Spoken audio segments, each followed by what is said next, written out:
Hey, this is Mr. Smith again. I thought we'd start where we left off. So this is, you remember this is Saturn. You know it by its rings and its many moons. There were 62 known moons until 20 or so more were discovered just recently. You heard about that on CNN 10. There was also a link to that article in the other video if you watched it. If you didn't, that's okay. So we're going to go a lot closer to the sun now. The sun is over there. And we're going to check out Venus. So if you look here, Venus is the... Can we zoom in on Venus? Venus is the second closest planet to the sun. It is actually the hottest. It's hotter than Mercury. If you remember, we talked about Mercury having no atmosphere. So Mercury doesn't really collect any heat. Any heat that it gathers from the sun just kind of bounces off. So it does get very hot on Mercury, but not as hot as Venus. We're going to check that out and learn a little bit about that. So we're going to travel to Venus. So interesting thing about Venus. A day on Venus takes 243 Earth days. It only takes 225 Earth days for Venus to orbit the sun. So its year is actually shorter than a day. And, you know, that contributes to part of why Venus is one of the hottest planets. Because if you think about it, the same part of Venus points at the sun for a really long time. Because it takes a long time for it to rotate. So you can see... It kind of looks like it's all. It kind of looks like it's white. It's all cloudy. It's actually the planet itself is not white. If you look at it without the clouds and without the atmosphere, it's actually land. It's a lot like Earth. It's the same size as Earth, just about. It's actually considered Earth's sister planet, and Venus is the closest planet to Earth. Speaking of Earth, by the way, which. I recorded this once and screwed it up. But Earth is visible. That's serious. Earth is around here somewhere. Kind of bummed I'm not going to be able to find it this time. Anyways. So we're going to turn the clouds. Oh, that's... Turning water on and off doesn't make any difference. There is no water on Venus. Because on Venus... Let's go back to Venus. On Venus, the temperature is 961 degrees Fahrenheit. That's really hot. So let's land on Venus. So you can see kind of us going through the clouds to land on Venus. And you can see it's dirt. It's a hot, arid terra.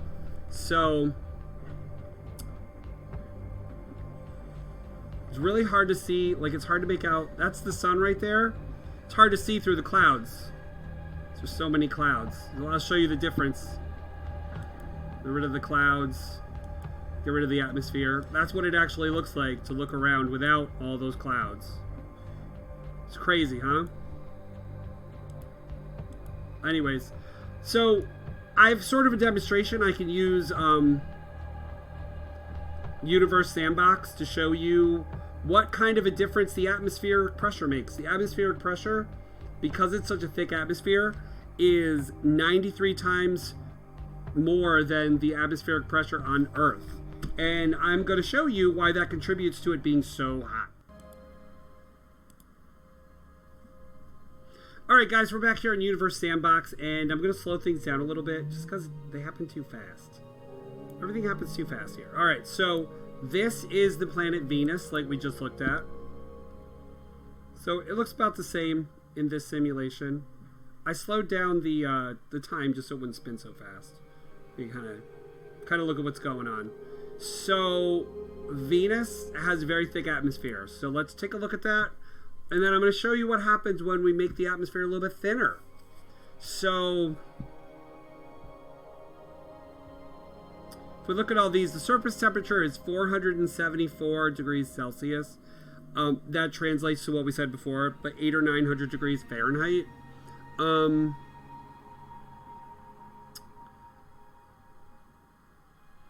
Rotational period 243 days, orbital period 225 days. That's just crazy to me. So let's go to temperature here, and we can sort of fool around with the atmospheric mass. So we said that it's 93 times more than Earth. So I want you to watch this temperature. The temperature says 472, right? So we're going to make this This is 93 times Earth. We're going to make this just twice as high as Earth. So I'm going to type 2 and hit enter. Did you guys see that?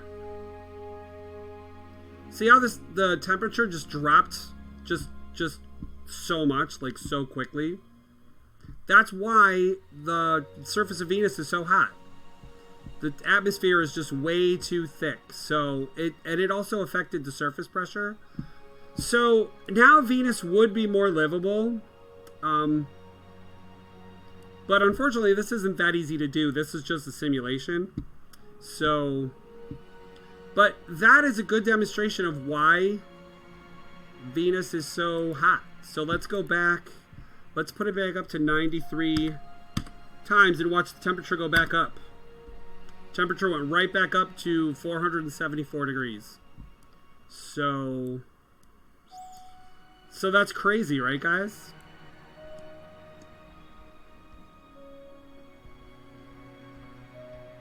So this is actually the solar system.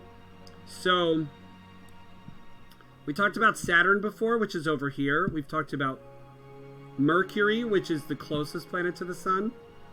So you might be wondering, why are people able to live on Earth and not on any of these other planets? Obviously, the atmosphere in Venus is too hot. Mars has a little bit of an atmosphere, but not much. But I want to show you there's a view setting here where you can look at a star's habitable zone. Habitable zone is where life can exist, where the right conditions for life to exist can happen. So this green is where, if the right conditions exist, people could live on those planets. So you can see Earth is right here, right in the middle. So that's why life is possible on Earth. Venus is kind of close to the habitable zone of our sun, but it's not. It's a little bit too hot. It's right on the edge here. And Mars is actually, Mars is actually in the habitable zone, but Mars has very little atmosphere. So there's no oxygen to breathe. There's not a lot of water. They do think there's some frozen water on the surface. We're going to learn about Mars another time. But anyways, I thought this was interesting. I like how this can visualize this for you. So guys, we're back here on Venus to wrap things up. I thought this was interesting because if you look here, you can see in the sky this big star-looking thing. That's actually planet Earth. Planet Earth averages about 41 million miles away, depending on where both planets are in their orbits. And this over here is Mars. I don't know when we're going to talk about Mars, but I'm really interested in talking about it. Venus is the second planet. It is the hottest planet. And it is 67 million miles from the sun, which is right over there. So anyways, guys, I'm really glad you're enjoying this, and I'm glad I can do it for you. Can't wait to hear what planet we're doing next. So, guys, have a great day, and be good for your teacher. Bye!